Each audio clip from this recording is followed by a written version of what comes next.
Topic is Shavuot, the unknown festival. And the reason why it's an unknown festival, because most Jews today don't know anything about it. They probably never heard of it. And I'm sure it's happened to you when you go and tell people, I'm taking off tomorrow. They'll say, what for? It's a Jewish holiday. Say, which one? No one knows about it.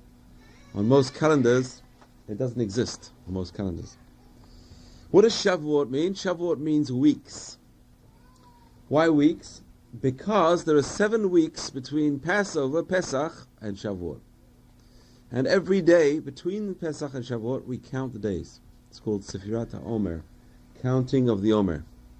And we count every day. So today, well, actually yesterday was 13. So 13 days so far from Pesach, counting down to Shavuot. On Passover, the Jews came out of Egypt. On Shavuot, they received the Torah. So it's like, the comparison is, a person before their wedding. They got engaged. The engagement was on Pesach. The Jews got engaged to God on Passover. And the wedding is on Shavuot. That's when they're going to get the Torah. So they're counting down every day. 1 more day, 2 more days, 3 more days. So that's the countdown out of eagerness. They counted out of eagerness the days between coming out of Egypt and receiving the Torah. So it was a real nice countdown to Shavuot. And it's interesting because the word for counting in Hebrew is Sephirah.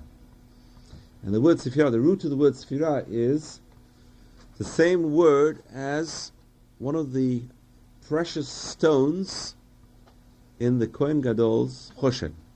Kohen Gadol would wear a Choshen, a breastplate with 12 beautiful jewels in it.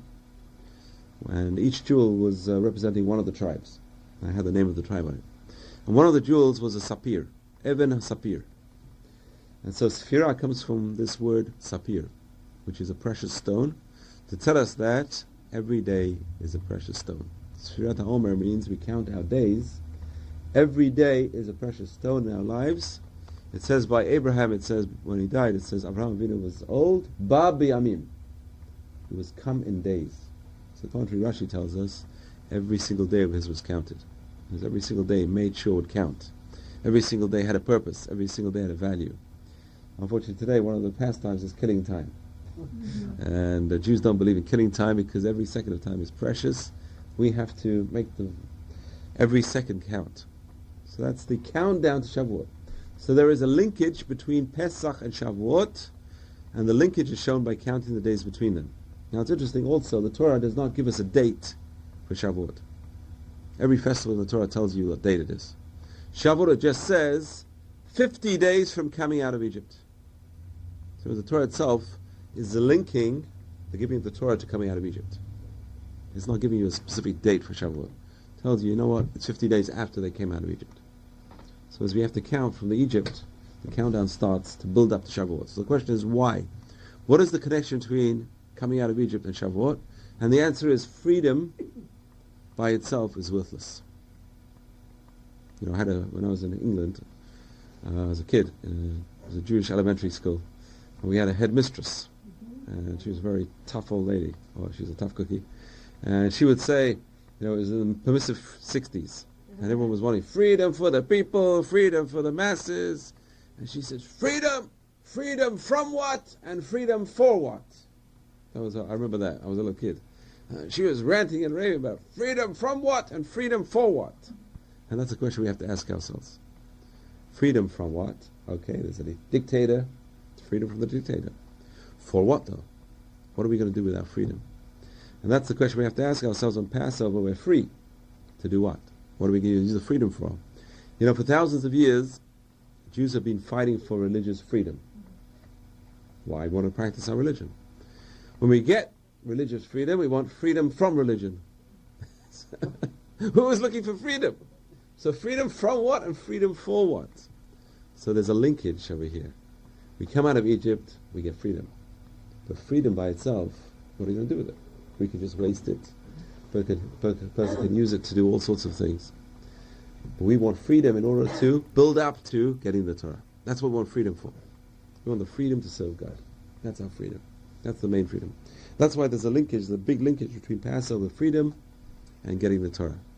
So the Jews would have got out of Egypt and would not have got the Torah, and the whole purpose of coming out of Egypt would have been lost. So that's very, very important.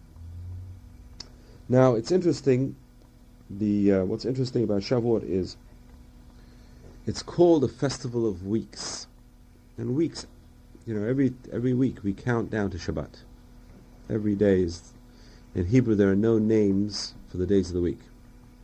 There's no Sunday, Monday, Tuesday. In Hebrew, what is it? Yom Rishon, Yom Sheni, Yom Shlishi, Yom Revi. First day, second day, third day, fourth day. Why? Because we're counting down to Shabbat. So in a sense, Shabbat completes the week, so too Shavuot completes the count. So every week is another week. The rabbis say in Egypt, the Jews were on the 49th level of defilement, which means another level down, they would have assimilated. It's very similar to the modern Egypt. We're in Egypt today. This is the modern superpower of the world. Egypt was the superpower of the world with revolutionary ideas. The financial capital of the world was Cairo, or whatever it was at that time. And that was the superpower of the world. Egypt was the superpower of the world. And the Jews were in the superpower country of the world. And when they left Egypt, so they always wanted to go back to Egypt. They always remembered the good things about Egypt. So we can see Egypt was not all bad. We talked about that when we talked about Passover. We said the charoset is sweet. We know the charoset represents mortar. It means bricks. Why is it sweet? And the answer is even the servitude in Egypt wasn't all bad. There was some sweetness in it. The Jews wanted to go back. It wasn't all bad. They had good memories. If you live in the superpower, even in a slave in a superpower, at least he has food on the table. You go to a third world country, they're free. You can't feed yourself. So they decided they wanted to go back to Egypt. Egypt wasn't all bad. But they were on the 49th level of defilement, which means another level down, they would have disappeared. And we find that the Talmud tells us that the Jews, only 1/5 of the Jews came out of Egypt. 4/5 stayed behind, and it says they died, the Midrash says, in the plague of darkness. What does that mean, they died in the plague of darkness? And the answer is they assimilated. They assimilated totally, that's darkness, assimilation. And so now, the 49 days between Passover and Shavuot, every day we're meant to go up 2 levels. So we're on the 49th level of defilement, every day we go up 2 levels, we get to the 50th level of purity. The highest level is the 50th level of purity, and the Kabbalists talk about 50 levels of understanding. So the 50th level of understanding is the day on which we got the Torah. That was the 50th level of understanding. So every day they went up 2 levels to go from the 49th level of defilement to the 49th level of holiness, and to receive the Torah on the 50th day. So that's interesting. Now we have to ask ourselves, what is the purpose of the Torah? What is the Torah trying to achieve? What are we trying to achieve? And this is unfortunate because most people don't even think about it. Most people, they blindly keep the religion, they don't know what's going on, and you ask them, what are you doing this for? They say, God said to do it. But Rambam tells us, God is rational. Or at least, God is super rational. If we can't understand what God wants, doesn't mean God doesn't have a reason. That's what Rambam says. God has reasons. God doesn't do things arbitrarily. Right? He says the ancient kings would give commands arbitrarily. He just wanted to interfere with people's lives, make them go crazy, drive them nuts. So give them arbitrary laws. He says God is not like that. God does not give arbitrary laws. If God does something, there's a purpose behind it. We have to try and understand, the Rambam says we have to try and understand the purpose behind it. If we can't understand the purpose, we shouldn't say there's no purpose. There is a purpose, we just don't understand it. God has a purpose. Everything God does is purposeful. Everything has a purpose. We don't know the purpose. But here the Torah tells us, why did God give us the Torah? So this is a preamble in Exodus chapter 19, before the giving of the Torah. God tells us, if you listen to my voice, and you will keep my covenant, and you will be a chosen nation from all the nations. Okay, this is the idea of chosenness, from which so much anti-Semitism was started. The idea of the chosen people came from this parasha, but what are we chosen for? Now that's what most people don't know. Everyone knows the Jews are chosen people. Chosen for what? And chosen, a light to the nations, but chosen is for responsibility. It's like you choose someone in your classroom, a teacher chooses someone in the classroom. Now, you know what it's like with kids, the peer pressure is, if you're a goody-goody, it's not so nice to be teacher's pet. It's people don't like teacher's pet. If a kid is chosen by the teacher for a job, the other kids are jealous. The other kids don't like it. So it's like being a goody-goody, so that we have a mission to the world. What is the mission to the world? V'atem tiyu li mamlechet kohanim v'goy kadosh. You will be for me a kingdom of priests. V'goy kadosh, and a holy nation. The mission of the Jews, the giving of the Torah, was to create a kingdom of priests and a holy nation. That's the two functions of the giving of the Torah. So this is preamble, for preface to giving the Torah. Was, what's the reason you're going to get the Torah? Is, you will be for me a kingdom of priests and a holy nation. So now it's interesting, why the double language? Kingdom of priests, holy nation. Priests are people who are set aside to worship God. The holy people. Set aside for a specific purpose. A kingdom is by definition secular. Right?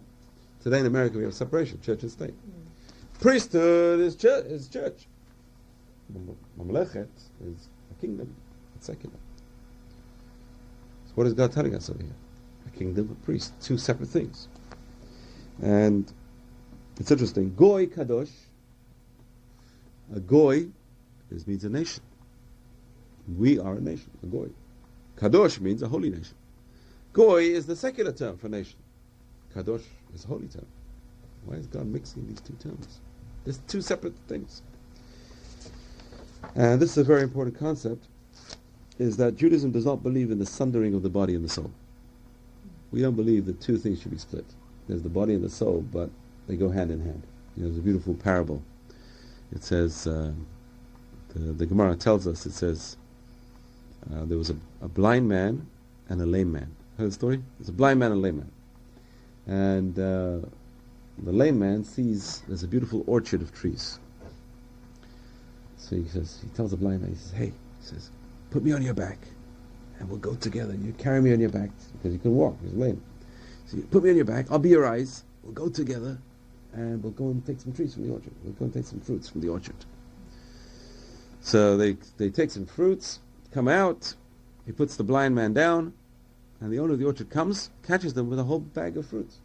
He said, hey, did you rob them from my orchard? He said, impossible. One guy says, I'm blind. The other guy says, I'm lame. How can I do it? So Midrash says, he puts the lame man on top of the blind man. He says, yeah, both together you could have done it. So the Midrash says, this is our excuse to God. The soul comes out the body, and God says, what do you do this for? He says, me? I can't do anything by myself. I'm a soul. I can't do these things.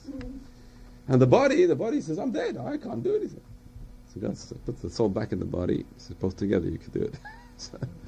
But we don't believe in the sundering of the body and the soul. We believe the body and the soul are companions.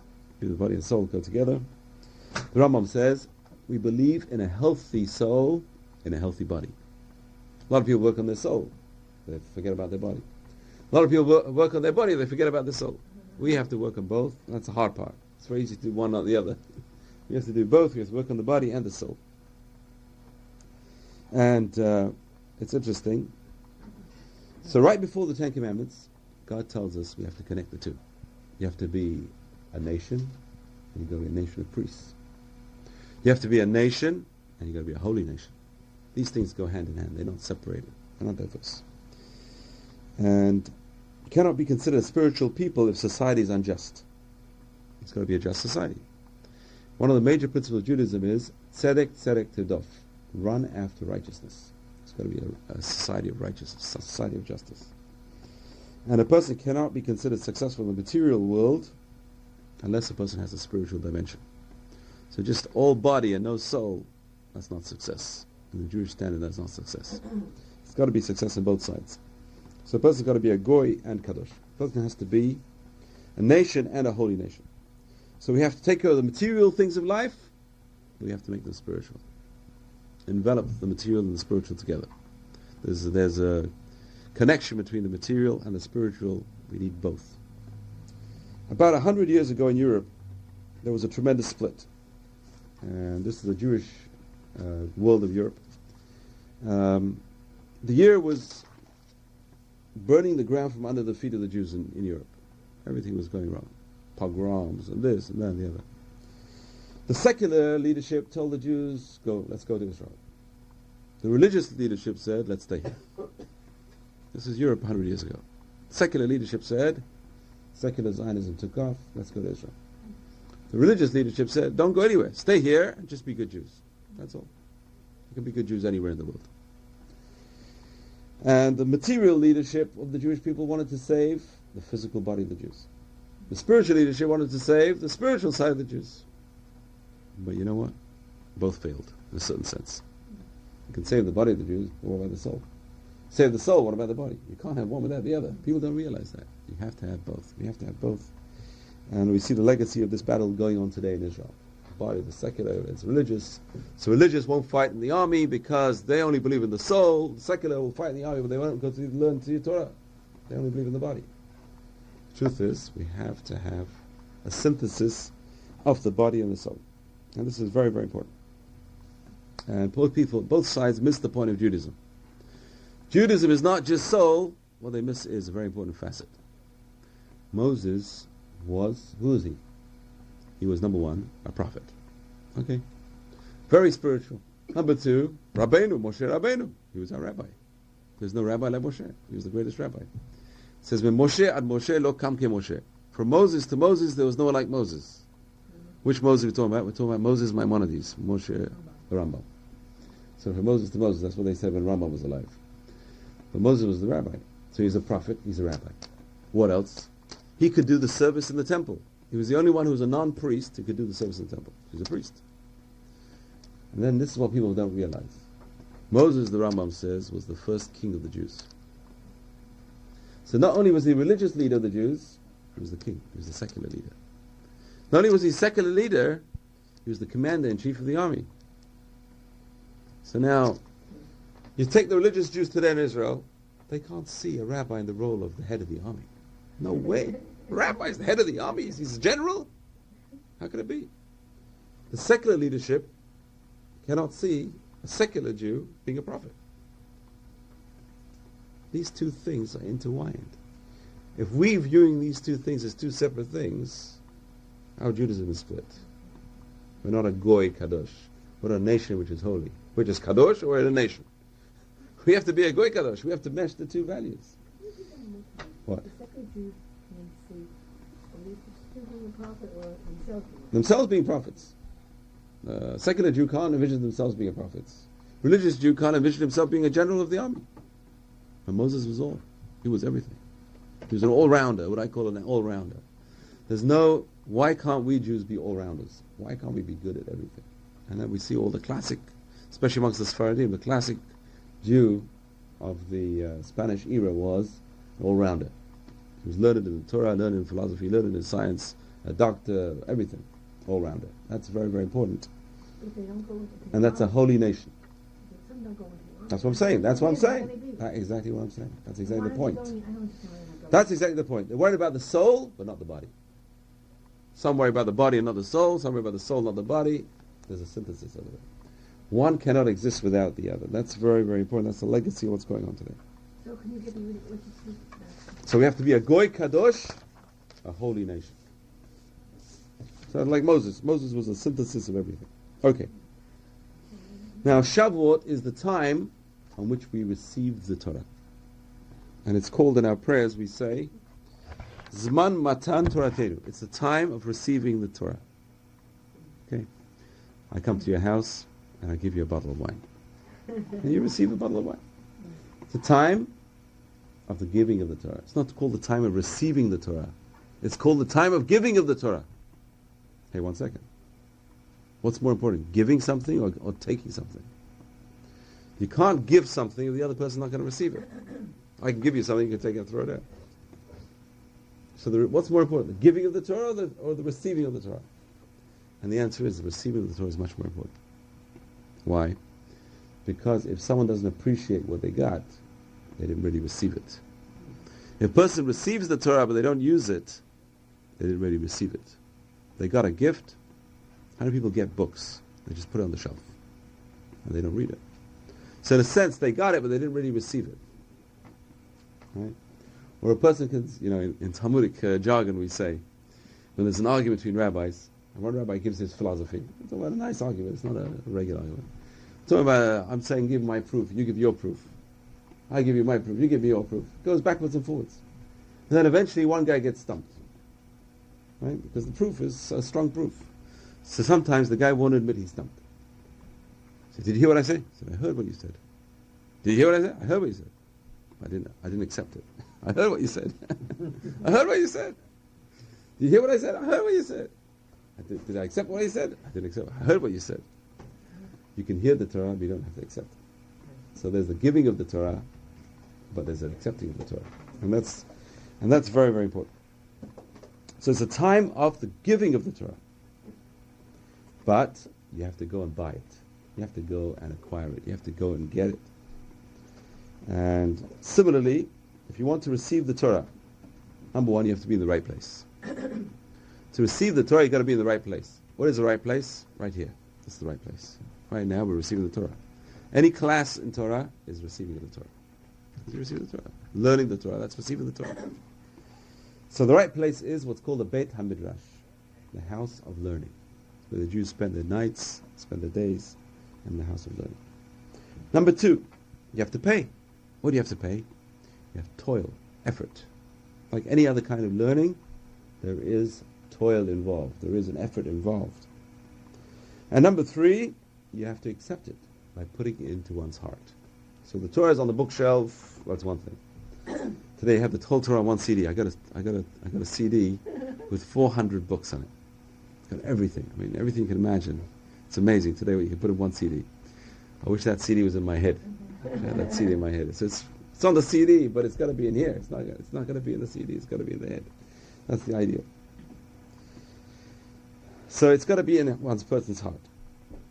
The Talmud says there are different crowns which were given to Bnei Israel. It says the crown of kingship was taken by King David and his descendants. They became the monarchy of the Jewish people. The Messiah will be a descendant of King David. That's the monarchy. The second crown is the crown of priesthood. That was taken by Aaron, the high priest, and his descendants. All the Kohanim are descendants of Aaron. That's the crown of priesthood. There's a crown of a good name, it says, which anyone can get. That's one of the highest crowns, the crown of a good name. Keter Shem Tov, it's called, the crown of a good name. The person has a good reputation. King Solomon says, Tov Shem Mishem and Tov. A good name is worth more than precious oil. It's very important to have a good name. And lastly, the Talmud says, is the Keren HaTorah, the crown, the Keter Torah, the crown of the Torah, Munach B'Keren Zavit, is placed in the corner. Whereas the crown is in the corner, whoever wants to come and take it can take it. Everyone can take it as long as they put the effort in, put the time in, put the energy in. The crown of the Torah is there. Whoever wants it can take it.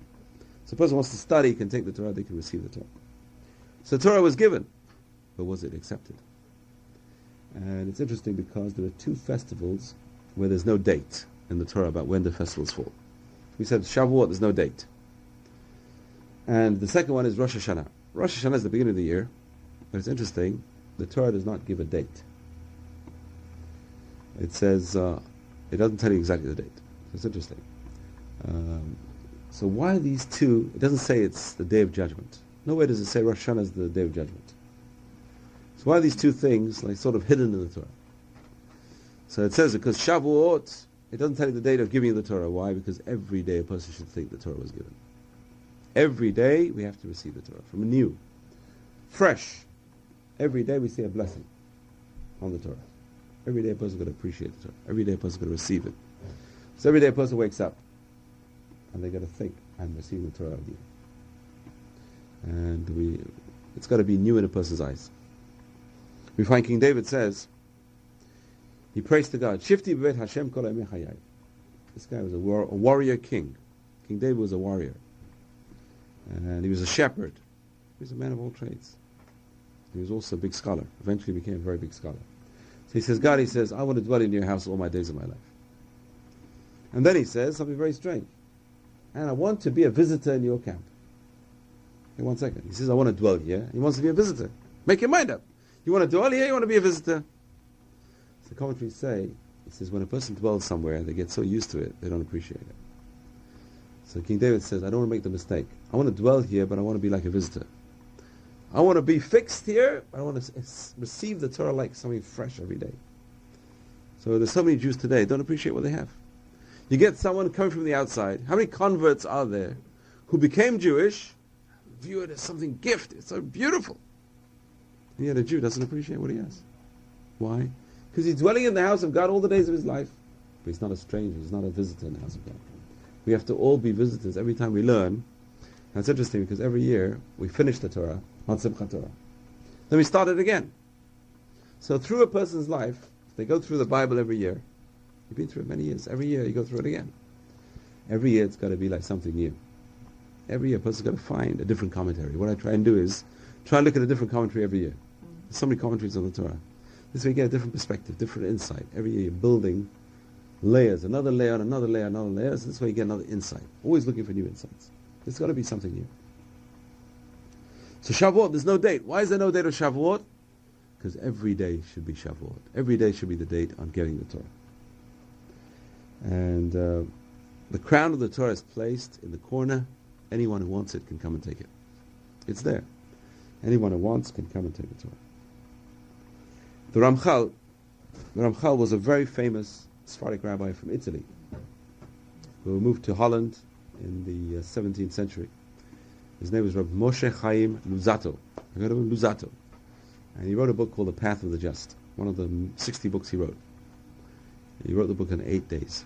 This guy was a genius. A very, very bright guy. And a very big philosopher, Moshe Chaim Luzzatto. And he writes that God's light has no limits.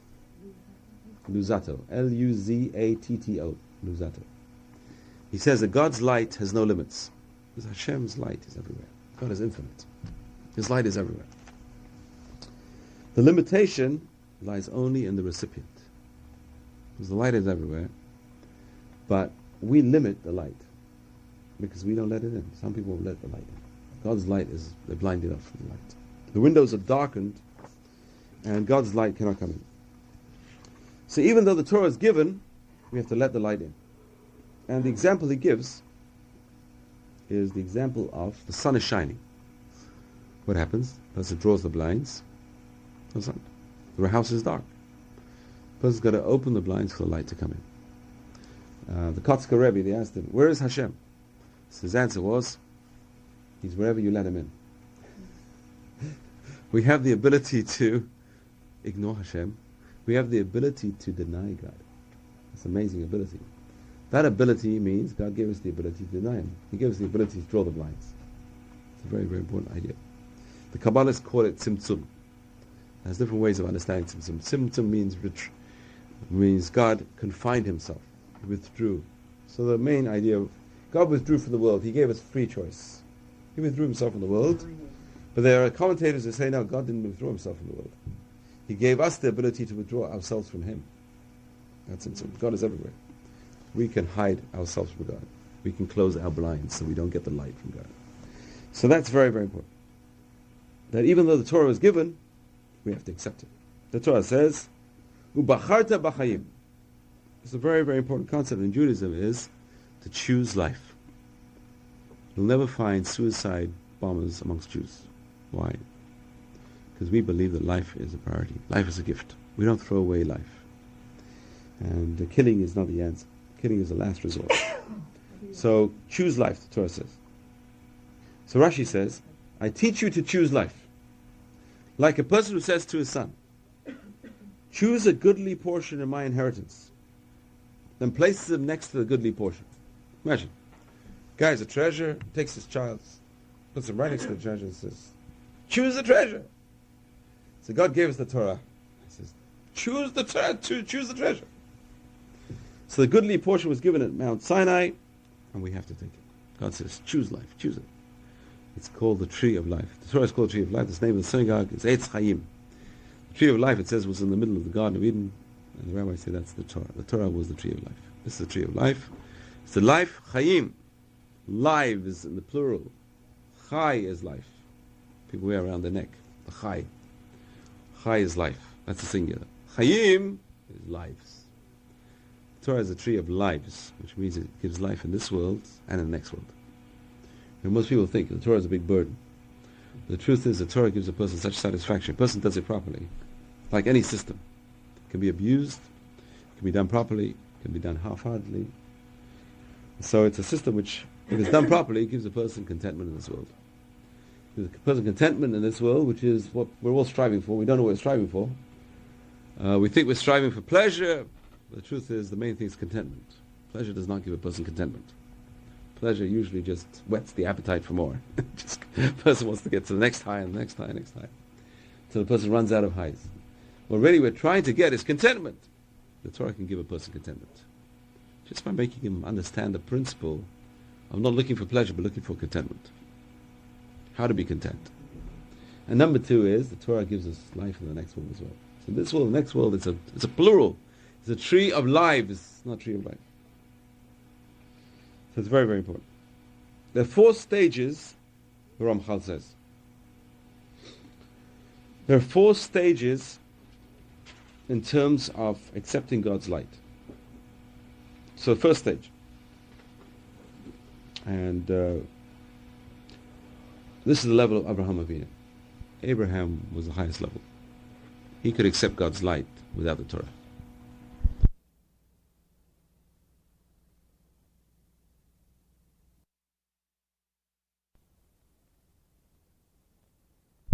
So his question is, if Abraham could come to God without the Torah, why do we need the Torah for? Why can't we be little Abrahams? And the answer is because Abraham was a genius, a spiritual genius. It's like Einstein could do without textbooks. To be